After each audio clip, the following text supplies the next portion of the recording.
آئیے حضرات، ابھی آپ محفل کے فضائل خطاب فرما رہے تھے۔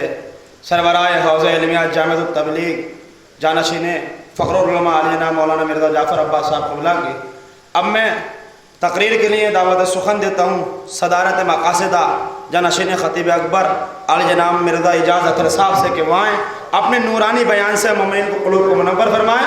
آپ حضرات سے گزارش ہے ان کے استقبال کے لیے بلند ترین نعرہ صلوات۔ حضرات علماء، حضرات خطباء، شعراء کرام، جناب پروفیسر عزیز حیدر صاحب، جناب پروفیسر عباس مہدی صاحب اور مومنین کرام، السلام علیکم۔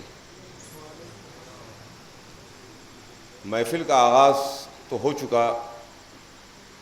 حجت الاسلام والمسلمین مولانا مرزا جعفر عباس قبلہ نے بہترین تقریر، بہترین بیان آپ کے سامنے ان کا ہوا۔ میں نے ان کی خدمت میں عرض کیا تھا کہ میں آخر میں جب وہ وقت آئے گا جس وقت صدر کچھ کہتا ہے، چونکہ انہوں نے میرا اعلان کیا صدارت کے واسطے، لہذا وہی موقع مناسب تھا۔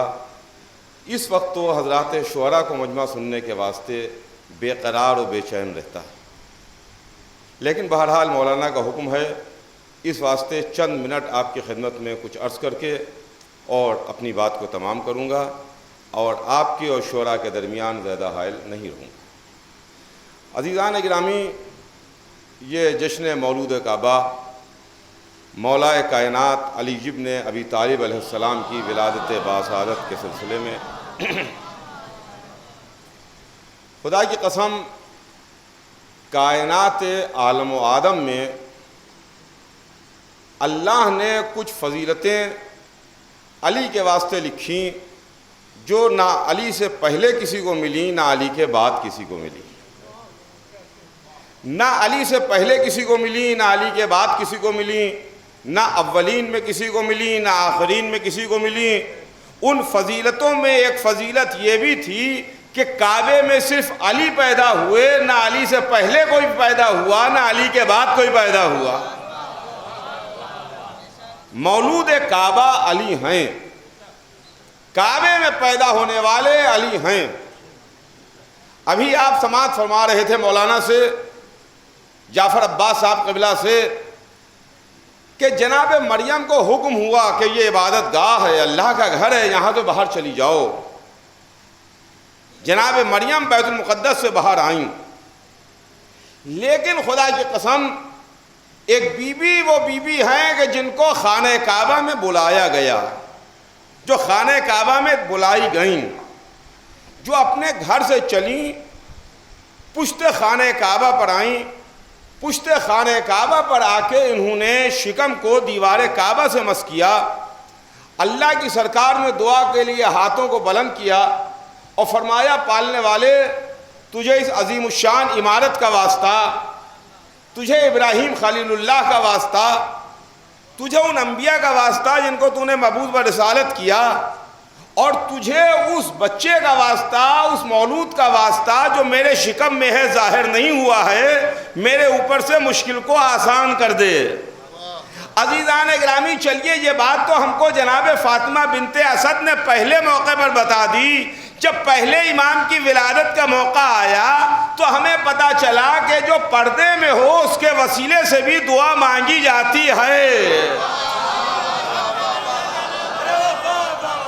بنت اسد نے پہلے کے وسیلے سے دعا مانگی، ہم آخر کے وسیلے سے دعا مانگ رہے ہیں۔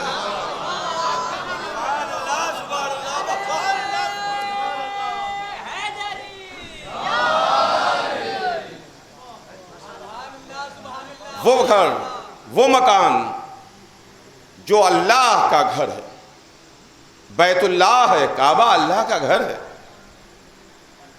بیت اللہ اللہ کا گھر۔ لیکن میرا ایک سوال ہے، مدرسے میں محفل ہو رہی ہے، حضرات علماء تشریف فرما ہیں، آپ یہ بتائیں کہ اللہ جس کا مکان جناب ابراہیم خلیل اللہ نے تعمیر کیا، کیا اللہ کعبے کے اندر ہے؟ اللہ کعبے کے باہر نہیں ہے؟ آپ اپنے گھر جاتے ہیں، جب آپ اپنے گھر میں ہیں تو گھر میں ہیں، گھر سے باہر نکلے تو باہر ہیں۔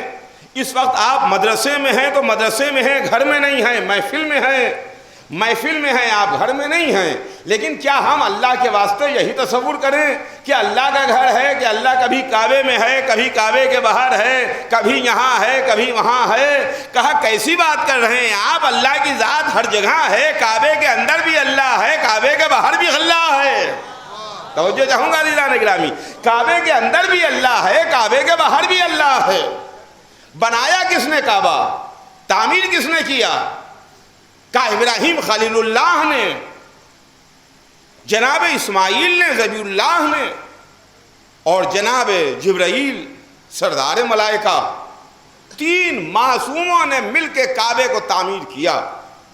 اچھا اللہ جناب ابراہیم و اسماعیل کعبے کو تعمیر کرے تب تو کوئی بات نہیں، ہم اگر اللہ کے واسطے گھر بنا لیتے تو نہ جانے عالم اسلام کفر کے فتوے دے کے ہمیں کہاں پہنچا دیتا،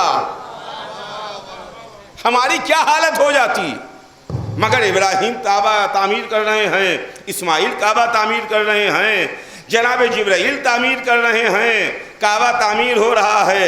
تو چلیے جناب ابراہیم آپ نے لامکان کے واسطے مکان تعمیر کیا، لامکان کے واسطے مکان بنایا، اللہ کے واسطے آپ نے گھر بنایا، تو ہمیں پتہ تو چل جائے کہ کس دن اللہ اپنے گھر میں تشریف لائے گا، وہ کون سا دن ہوگا، کون سی تاریخ ہوگی، کون سا وقت ہوگا، کون سا زمانہ ہوگا۔ ہم بھی اللہ کے دیدار کے واسطے آئیں، ہم بھی اللہ کی زیارت کے واسطے آئیں۔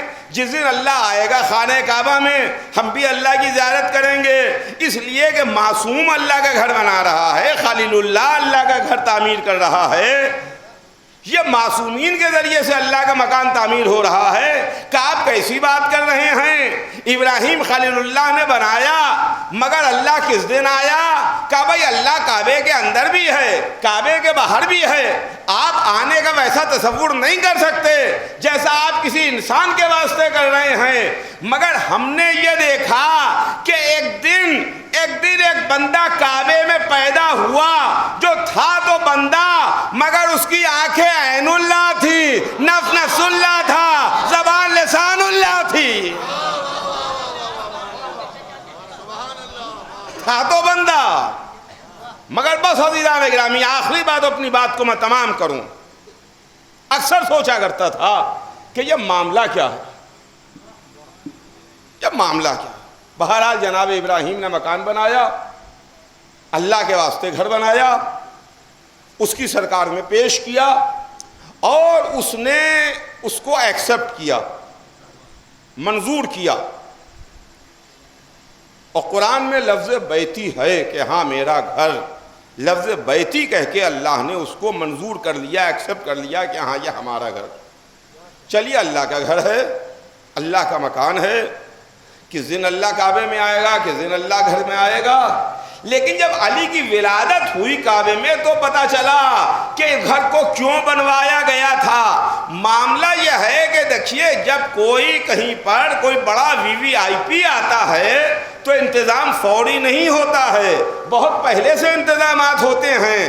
ہمارے ملک میں بھی مختلف ملکوں کے لوگ VVIPs آتے رہتے ہیں کہ امریکہ کا صدر آنے والا ہے، روس کا صدر آنے والا ہے، ملکہ برطانیہ کا دورہ ہونے والا ہے۔ تو جب دورہ ہوگا تو 2-4 دن پہلے سے انتظام تھوڑی ہوتا ہے، مہینوں پہلے سے انتظامات ہوتے ہیں۔ علی کی ولادت ہونے والی ہے نا، ابراہیم کے زمانے سے انتظام ہو رہا ہے، کعبہ تعمیر ہو رہا ہے۔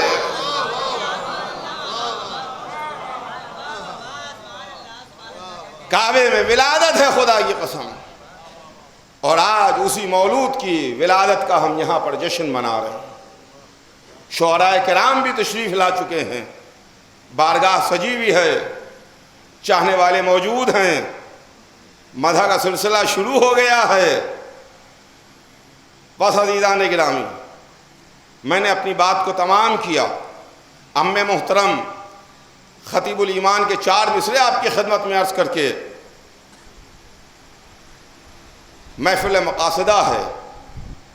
اس موقع پر وہ فرماتے ہیں کہ ادب کی دوستی مہنگی پڑے گی، ادب کی دوستی مہنگی پڑے گی، زباں کی چاشنی مہنگی پڑے گی، ادب کی دوستی مہنگی پڑے گی، زباں کی چاشنی مہنگی پڑے گی، قصیدہ مدح مولا میں سناؤ وگرنہ شاعری مہنگی پڑے گی۔